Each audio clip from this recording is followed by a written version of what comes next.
A student produces a sentence with perfect syntax, every comma in place, every word spelled correctly. Yet the instructor strikes through the entire line. Higher education traditionally interprets this as a failure of transferable study skills. This perspective assumes a student deficit, a lack of basic, universal tools required for any university assignment. This chart shows the architectural density of a specific linguistic tree. Universal study skills cannot decode the spec-head agreement required here.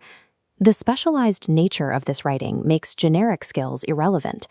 The problem lies in how institutions define literacy itself.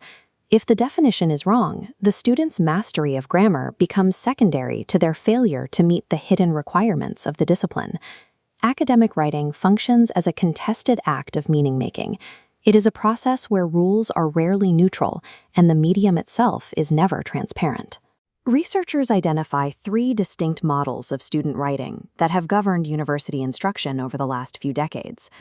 These frameworks establish a progression: the study skills model, academic socialization, and academic literacies.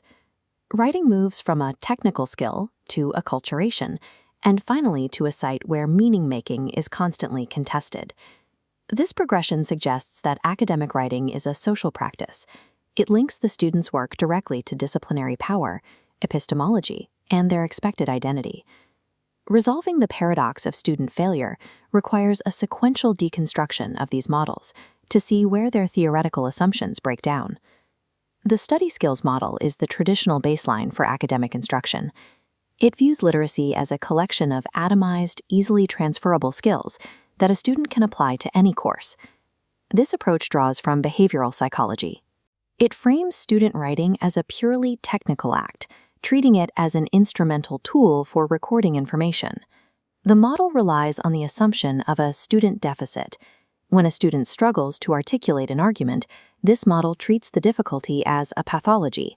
It views the student as a broken component on an assembly line that requires a specific fix. These fixes usually target surface-level issues: spelling tests, generic grammar drills, and basic punctuation correction. By ignoring the context of the discipline, these superficial fixes fail to help students. Atomized skills carry little value when the student enters a complex, authentic academic scenario. Pedagogical theory eventually evolved into the academic socialization model. This model recognizes that different disciplines have unique cultures and distinct ways of talking. This is the concept of acculturation. Learning becomes a cognitive apprenticeship, where the student is slowly inducted into the specific discourse of their academic tribe. The teaching focus shifts.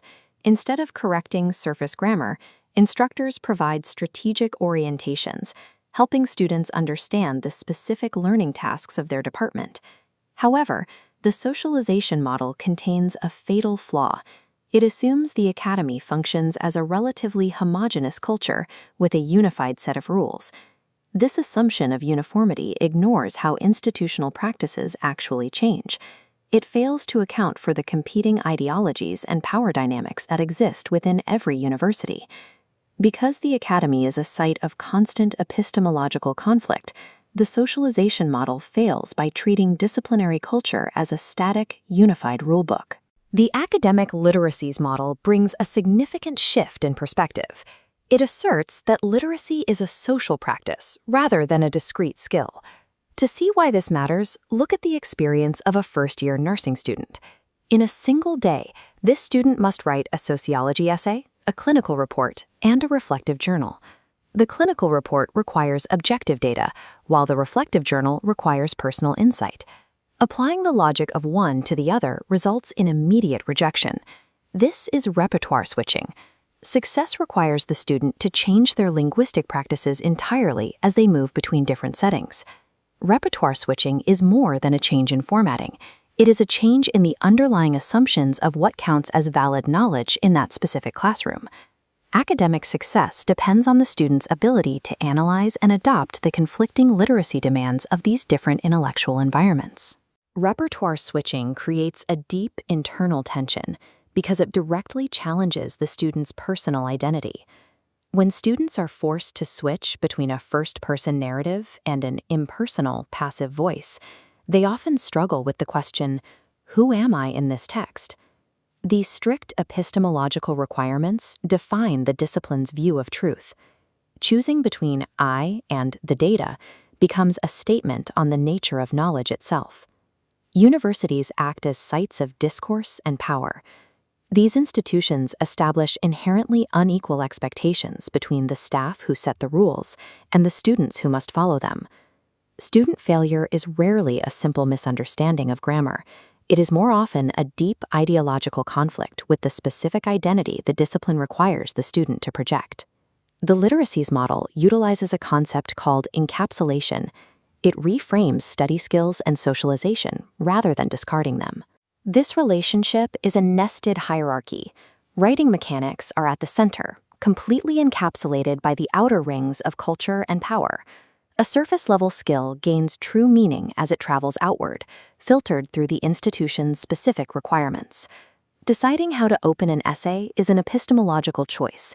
It is not just a grammatical rule, it is a decision about how to position oneself within a specific field of power. Language mechanics are vital, but they only function correctly when they serve the specific epistemology and power dynamics of the outer literacy layer. This shift in perspective has massive implications for how we teach English for academic purposes. Instruction can no longer rely on teaching generic rules. We cannot treat academic writing as a transparent medium for any student to use. The new mandate for practitioners is to actively demystify the academy. We must expose the hidden subtexts and the competing epistemologies of academic discourse. The goal is to empower students to consciously negotiate conflicting literacy practices. This awareness allows them to project the required academic identity without losing their personal voice. Writing in the academy is an active negotiation of survival and identity. Students must navigate this monolithic structure to find their place within it. True academic literacy is the critical awareness of how an institution uses language to construct knowledge and enforce its own power.